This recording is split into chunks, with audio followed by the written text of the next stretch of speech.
सभी विद्यार्थियों को मेरा नमस्कार। आज के वीडियो में हम एक बार फिर से बात करेंगे केमिस्ट्री क्विज की। और आज हम कक्षा 12वीं की केमिस्ट्री का थर्ड लेसन केमिकल काइनेटिक्स की क्विज लेकर आए हैं। इस क्विज में विद्यार्थियों आपको पूरे 50 प्रश्न मिलेंगे और ये क्विज इसलिए भी इम्पोर्टेंट है क्योंकि इस बार माध्यमिक शिक्षा बोर्ड राजस्थान अजमेर ने जो ब्लूप्रिंट और मॉडल पेपर जारी किए हैं उनमें छोटे प्रश्नों की संख्या बहुत अधिक है। तो छोटे प्रश्न बहुत ज़्यादा आएंगे। 16 प्रश्न तो ऐसे हैं विद्यार्थियों एबेसड वाले जो आधे आधे नंबर के हैं, खाली स्थान 10 आएंगे और एक एक नंबर के प्रश्न जो है वो 8 आएंगे। तो 34 प्रश्न ऐसे हैं बहुत छोटे छोटे। तो इस क्विज को करने से आपको उन प्रश्नों को हल करने में आसानी रहेगी, लाभ मिलेगा। विद्यार्थियों छोटे प्रश्नों में एग्जैक्ट आंसर चाहिए होता है, तो इनके लिए डीपली आपको अध्ययन करना होगा। तो छोटे प्रश्नों की संख्या बहुत अधिक रहेगी। और कक्षा 12वीं की जो केमिस्ट्री है विद्यार्थियों, सभी चैप्टर की क्विज मैंने बनाई हैं। चैप्टर नंबर 1 और 2 जो हमारे हैं उनकी क्विज के वीडियो बना दिए मैंने और लिंक भी शेयर कर दी है, तो उस क्विज में आप भाग लें। तो विद्यार्थियों क्विज में भाग लेने से पहले आपसे निवेदन है कि पहले चैप्टर को अच्छी तरह से पढ़ें। अच्छी तैयारी करने के बाद ही आप क्विज में भाग लें तो ठीक रहेगा। लिंक अवेलेबल होने का मतलब ये नहीं कि आप बिना तैयारी के क्विज में भाग लें तो अच्छा स्कोर नहीं होगा। क्विज पूरी करने के बाद जैसे विद्यार्थी आप सबमिट इसको करोगे तो आपके सामने आपका स्कोर आपको दिख जाएगा। जैसे यहाँ पे 50 प्रश्न है या 40 प्रश्न है, इसमें विद्यार्थी 40 प्रश्न है, तो 40 में से कितने आपके सही होंगे तो वो स्कोर आपको दिख जाएगा। उसको आप शेयर कर सकते हैं, स्क्रीनशॉट ले सकते हैं। सभी प्रश्न विद्यार्थियों इसमें एक एक नंबर के ही रहेंगे, सभी प्रश्न करने आपको ज़रूरी रहेंगे। और जैसे ही कोई भी क्विज आप करो विद्यार्थियों तो साथ में पेन और कॉपी आपके होने चाहिए, क्योंकि कई इसमें सवाल आएंगे तो उनको हल करने के लिए भी पेन कॉपी की आपको आवश्यकता पड़ेगी। आपको जल्दबाजी नहीं करनी है, आराम से काम करें, टाइम लें, लेकिन नकल भी ना करें। कोशिश करें कि सब कुछ कॉन्सेप्ट हमारे क्लियर हो, उसके बाद ही हम क्विज में भाग लें तो अच्छा रहेगा। यदि आपकी तैयारी ठीक नहीं है तो पहले नीचे जो लिंक यहाँ पे विद्यार्थियों आपको वीडियो मिलेगा, उस वीडियो को आप अच्छी तरह से देख लें तो कई सारे प्रश्न उसमें से आपके सही हो जाएंगे। और या फिर आप अपने बुक से अपने नोट्स से अच्छी तरह से तैयारी करें, उसके बाद ही क्विज में भाग लें। विद्यार्थियों अगले वर्ष जो बोर्ड परीक्षा होगी उसके लिए मॉडल पेपर और ब्लूप्रिंट भी जारी कर दिया गया है। तो ब्लूप्रिंट वाले वीडियो भी मैंने बनाए हैं जो भी आपको चैनल की ब्लूप्रिंट वाली प्लेलिस्ट में जाके मिल जाएंगे। तो केमिस्ट्री के अलावा फिजिक्स, बायोलॉजी, मैथमेटिक्स और आर्ट्स के सब्जेक्ट है, 10th के सब्जेक्ट है, उन सभी के ब्लूप्रिंट के वीडियो भी मैंने बनाए हैं, जिनको भी आप चाहो तो देख सकते हैं। विद्यार्थियों ब्लूप्रिंट का फ़ायदा हमें यह होता है कि किस चैप्टर में से कितने कितने नंबर के प्रश्न आएंगे और उनकी संख्या क्या क्या रहेगी। यदि मान लो किसी चैप्टर में से बड़ा प्रश्न आना है और हमने छोटे प्रश्नों की तैयारी कर ली है तो वहाँ पे हम मात खा सकते हैं। तो जिस प्रकार के प्रश्न चैप्टर में से आने हैं उसी प्रकार के प्रश्नों की तैयारी हमें करनी चाहिए। तो विद्यार्थी यहाँ पे आपको वीडियो का लिंक मिलेगा। इस क्विज के लिंक जो आपको मिलेगी, जैसे लिंक को ओपन करोगे तो यहाँ पे आपको वीडियो की लिंक मिलेगी। और जो ये वीडियो मैं बना रहा हूँ ये भी आपको यूट्यूब चैनल के माध्यम से मिल जाएगा। और इस वीडियो के डिस्क्रिप्शन बॉक्स में इस क्विज के लिंक कुछ समय बाद आपको मिल जाएगी। तो यहाँ पे विद्यार्थियों आपको आगे बढ़ना है, यहाँ से नीचे से नेक्स्ट करना है। यहाँ पे विद्यार्थियों आपको अपना ज़िला भरना है, आपका नाम यहाँ पे भरना है। फिर विद्यार्थियों आप लोगों से एक रिक्वेस्ट मेरा हमेशा रहता है कि मेरे चैनल को ज़रूर सब्सक्राइब करें आप। तो यहाँ पे यस पे क्लिक करें, यहाँ पे चैनल का लिंक मिलेगा, तो लिंक के माध्यम से आप चैनल को सब्सक्राइब कर लें। यहाँ पे देखिए विद्यार्थियों नीचे एक व्हाट्सएप ग्रुप का लिंक भी आपको मिलेगा, जिसके माध्यम से आप हमारे व्हाट्सएप ग्रुप से जुड़ सकते हैं। उसमें एक क्विज के लिंक, ब्लूप्रिंट के वीडियो और अन्य सामग्री हम डालते रहते हैं। तो उसके बाद यहाँ पे आपको नेक्स्ट पे क्लिक करना है।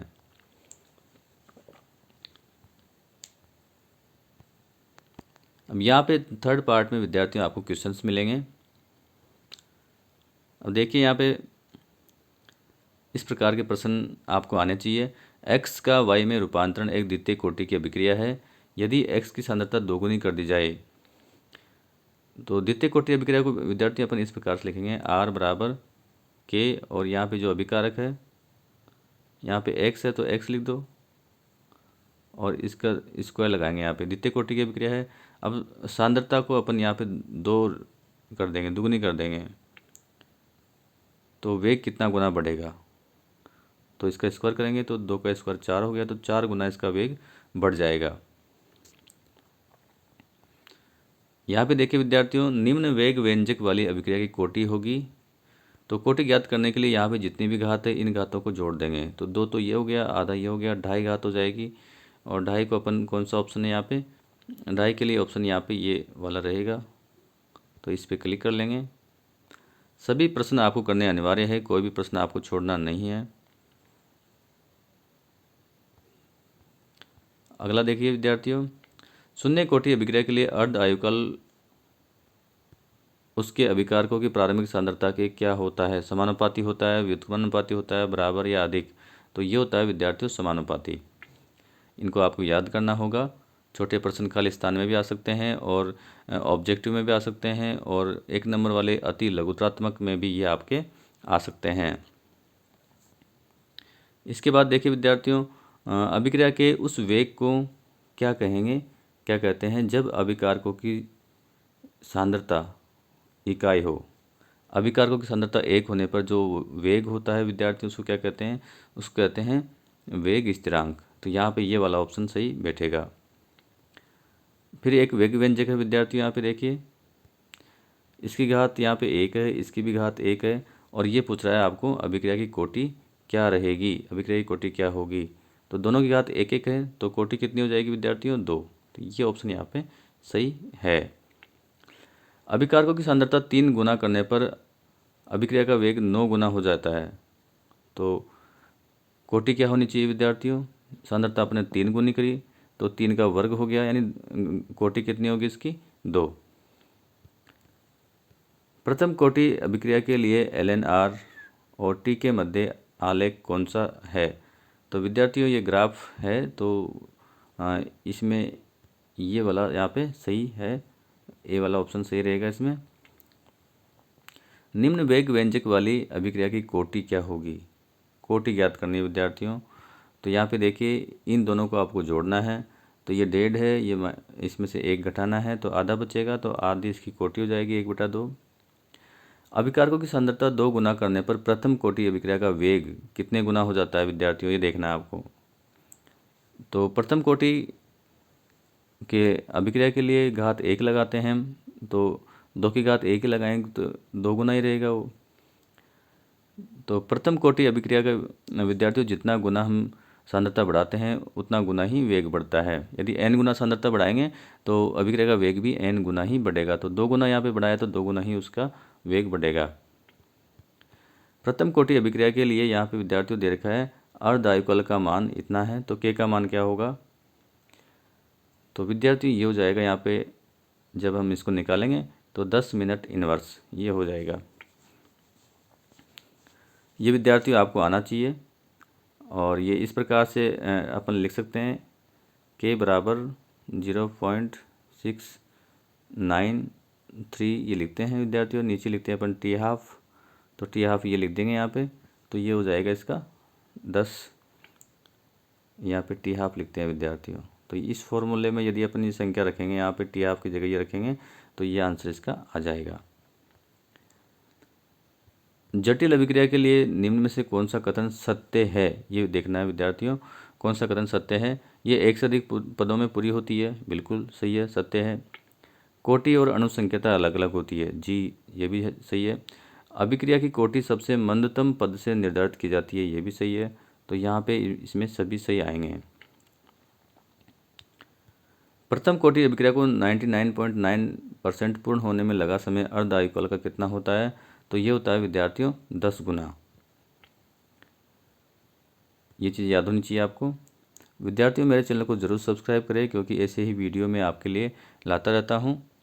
अपने दोस्तों तक इस वीडियो को शेयर भी करें, ताकि सभी को इसका लाभ मिले। अभिक्रिया का ताप 10 डिग्री सेल्सियस बढ़ाने पर अभिक्रिया का वेग कितना हो जाता है विद्यार्थियों? तो ये हो जाता है 2 गुना। एक निश्चित अंतराल में अभिकारक या उत्पाद की सांद्रता में होने वाले परिवर्तन को क्या कहते हैं? तो ये कहते हैं विद्यार्थियों औसत वेग। नाभिकीय रेडियो एक्टिव 6 के लिए अभिक्रिया की कोटि कितनी होती है? तो जितने भी नाभिकीय विखंडन होता है तो उन सभी के लिए अभिक्रिया की कोटि कितनी होती है? तो ये होती है विद्यार्थियों 1, यानी एक पदार्थ वहाँ पे 2 भागों में टूटता है तो 1 ही इसकी कोटि होती है। अभिक्रिया मिश्रण के इकाई आयतन में प्रति सेकंड होने वाली टक्करों की संख्या को क्या कहते हैं? तो ये कहते हैं विद्यार्थियों संगत आवृत्ति। प्रथम कोटि अभिक्रिया के लिए अभिक्रिया के वेग का मात्रक क्या होगा? अब विद्यार्थियों यहाँ पे वेग का मात्रक पूछ रहा है, ना कि के का। तो वेग का मात्रक यानी आर का मात्रक तो सबके लिए सेम होता है। क्या होता है वो? मोल प्रति लीटर प्रति सेकंड। यदि यहाँ पे के का मात्रक पूछता तो फिर क्या होता है यहाँ पे? Second inverse. ये तीनों प्रकार की कोटि जो अभिक्रिया हमने पढ़ी है इस चैप्टर में, उनके लिए के का मात्रक अलग अलग होता है, लेकिन आर का मात्रक सबके लिए सेम होता है। तो कुछ क्वेश्चन ऐसे होते हैं जो कन्फ्यूज करते हैं, तो ध्यान से हमें क्वेश्चंस को पढ़ना है। अगला देखिए विद्यार्थियों, समय के किसी निश्चित क्षण पर अभिकारक एवं उत्पाद की सांद्रता में होने वाले परिवर्तन को क्या कहते हैं? और ये प्रश्न विद्यार्थियों आया भी था पिछले वर्ष, तो इसको कहते हैं तात्क्षणिक वेग। एथीन का हाइड्रोजनीकरण किस कोटि की अभिक्रिया है? तो यहाँ पे एथीन की क्रिया होती है H2 से और एथेन बनता है, लेकिन अभिक्रिया का वेग केवल एथीन की सांद्रता पर ही निर्भर करता है। ये केवल विद्यार्थियों प्रथम कोटि की अभिक्रिया है, द्वितीय कोटि की अभिक्रिया ये नहीं है। एक अभिक्रिया में अभिकारकों की सांद्रता दुगुनी करने पर अभिक्रिया के वेग पर कोई प्रभाव नहीं पड़ रहा। यदि सांद्रता हमने बढ़ा दी या घटा दी लेकिन अभिक्रिया के वेग पे कोई प्रभाव नहीं पड़ रहा, तो अभिक्रिया की कोटि कौन सी होगी? शून्य, यानी उस पर निर्भर नहीं करेगा वेग। ऐसी अभिक्रियाएं जिनकी अणुसंख्यता कितनी होती है? 2 या अधिक होती है परंतु कोटि 1 होती है, तो क्या कहलाती है? ये कहलाती है विद्यार्थियों छद्म एकाणुक अभिक्रियाएं या आभासी एकाणुक अभिक्रिया। यहाँ पे एक व्यंजक दे रखा है विद्यार्थियों और ये पूछ रहा है इसकी कोटि क्या है। तो यहाँ पे देखिए ये आधी कोटि है, यहाँ पे आधी का आता है, ये 1.5 का आता है, तो इसकी कोटि हो जाएगी दोनों को जोड़ने पर 2। दोनों को जोड़ना होता है इनमें। प्रकाशिक अभिक्रियाओं की कोटि कितनी होती है? विद्यार्थियों जितने भी प्रकाशिक अभिक्रिया है उन सब की कोटि क्या होती है? शून्य, यानी उनका वेग अभिकारकों की सांद्रता पर निर्भर नहीं करता, वो केवल प्रकाश पर निर्भर करता है। तो कोटि कितनी होती है इनकी? शून्य। जैसे हाइड्रोजन और क्लोरीन क्रिया करते हैं प्रकाश की उपस्थिति में तो HCl बनता है, लेकिन कोटि क्या होती है उसकी? शून्य। यहाँ पे के का मान दे रखा है विद्यार्थियों, तो इस मान को अपने को नहीं देखना होता है, अपने को सिर्फ इससे मतलब है, इकाई से, यूनिट से मतलब है। तो लीटर मोल इनवर्स है, जबकि मोल प्रति लीटर होना चाहिए था, तो इसकी कोटि क्या होगी विद्यार्थियों? 2। ये इसकी कोटि होगी। इस मात्रक के लिए कोटि ये होती है। यदि सेकंड इनवर्स होता तो फिर कोटि 1 होती है। यदि mole litre inverse second inverse होता तो फिर कोटि होती है 0। तो ये यूनिट तीनों के आपको पता होने चाहिए। यहाँ पे एक और दे रखा है विद्यार्थियों, सेम क्वेश्चन है। नीचे किसी अभिक्रिया के लिए के का मात्रक दिया गया है, तो इस अभिक्रिया की कोटि क्या होगी? ATM इनवर्स है विद्यार्थियों, तो ATM लगाते हैं हम दाब वाली अभिक्रियाओं के लिए, जो गैसीय अभिक्रिया होती है उनके लिए ATM लगाते हैं, लेकिन इसकी घात -1 है। यदि ATM सेकंड इनवर्स होता तो 0 कोटि अभिक्रिया होती, यदि केवल सेकंड इनवर्स होता तो प्रथम कोटि अभिक्रिया होती है, लेकिन यहाँ पे ATM की इनवर्स है तो ये एक द्वितीय कोटि की अभिक्रिया है। अभिक्रिया की कोटि के संबंध में कौन सा कथन असत्य है? देखिए विद्यार्थियों ध्यान से पढ़िए, क्या ये कथन सत्य है? नहीं है विद्यार्थियों, ये कथन असत्य है। कोटि एक सैद्धांतिक मान नहीं होता है, कोटि एक प्रायोगिक मान होता है। बाकी ये सभी कथन यहाँ पे सत्य है, असत्य केवल एक ही है। यहाँ पे के का मात्रक दे रखा है विद्यार्थियों, वापस मान और मात्रक दे रखा है, तो इस चीज़ को अपने को देखना है, इसको अपने को नहीं देखना है। सेकंड इनवर्स प्रथम कोटि अभिक्रिया है। द्वितीय कोटि की अभिक्रिया में अभिकारकों की सांद्रता 1/2 करने पर वेग होगा। तो विद्यार्थियों 1/2 की घात हमें 2 लगानी पड़ेगी। द्वितीय कोटि की अभिक्रिया है तो वो हो जाएगा 1/4। तो इसी प्रकार के क्वेश्चन विद्यार्थियों बहुत आते हैं। फिर यहाँ पे देखिए, यहाँ पे जितनी भी घात है वो उसकी कोटि हो जाएगी। तो सारे क्वेश्चन बताने की आपको आवश्यकता नहीं है। ये देखिए 10 केल्विन ताप के अंतर पर दर या वेग स्थिरांकों के अनुपात को क्या कहते हैं? तो वो कहते हैं विद्यार्थियों ताप गुणांक। ये क्वेश्चन पिछले वर्ष बोर्ड एग्जाम में आया था विद्यार्थियों। यहाँ पे जो समाकलित वेग समीकरण है ये किस अभिक्रिया के लिए दिया गया है? तो वहाँ पे नीचे आंसर इसका आएगा प्रथम कोटि अभिक्रिया के लिए। प्रथम कोटि अभिक्रिया के लिए निम्न में से कौन सा कथन असत्य है? तो देखिए विद्यार्थियों, क्या ये कथन सत्य है? जी हाँ, ये कथन सत्य है। ये कथन भी सत्य है। और ये चीज़ें आपको आनी भी चाहिए कि 75% पूर्ण होने में लगा समय टी हाफ का 2 गुना होता है।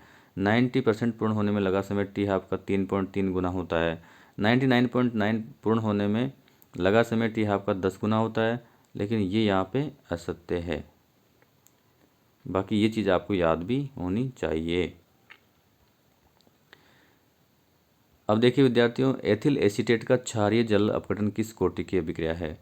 तो एथिल एसीटेट का जब हम जल अपघटन कराते हैं, यदि वो अम्लीय माध्यम में कराते हैं तो केवल प्रथम कोटि अभिक्रिया होती है और उसको हम आवासीय एकाणुक अभिक्रिया भी कहते हैं। लेकिन जब इसका क्षारीय माध्यम में जल अपघटन कराते हैं तो ये एक द्वितीय कोटि की अभिक्रिया होती है।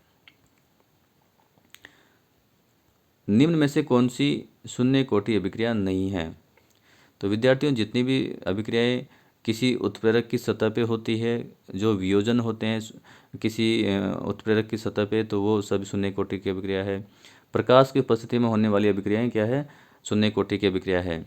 तो देखो ये सूर्य के प्रकाश की उपस्थिति में हो रही है, शून्य कोटि है। ये उत्प्रेरक की सतह पे हो रही है, उसमें वियोजन है HI का AU की सतह पर।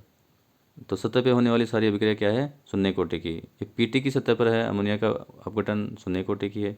ये वियोजन तो है लेकिन किसी की सतह पे नहीं है, तो ये प्रथम कोटि की अभिक्रिया है। शून्य कोटि की अभिक्रिया ये नहीं है।